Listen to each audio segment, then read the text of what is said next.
Hey everyone, Technomentor here with a video for you guys. In today's video, I'm going to show you how to update the emojis on your iPhone keyboard. So let's get started.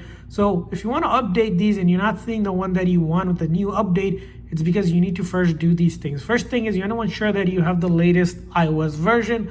So in order to do that, you want to go into your setting on your iPhone, go to General, Software Update, and check if there's an update out. Now if there's an update out, you want to go ahead and update it. Usually the emojis are packaged in with the software update, so you need to update your phone software in order to get the updated emojis installed and available on your iPhone. Now let's say you updated your iPhone and you're still not seeing those emojis that you're expecting to see with the new update as well. So what do you do in that case? Well, in that case, you're gonna go into your main settings again, like here, and then you're gonna go to your general and then scroll down to find your keyboard option. So you'll go here, see there's a keyboard option, right?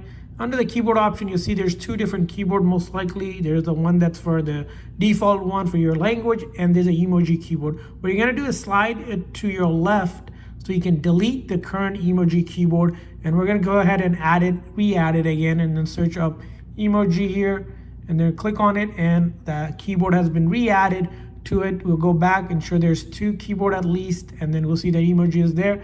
And then you're gonna go ahead and quit out the app that you're looking for, in our case, Messenger. We're gonna go ahead and open up Messenger, and then click on a message, then pretend that we're typing something, click on the emoji here, and look for that new updated emoji that you're looking for.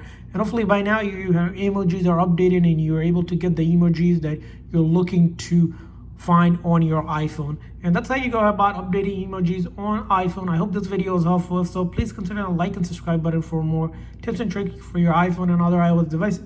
See you guys next time.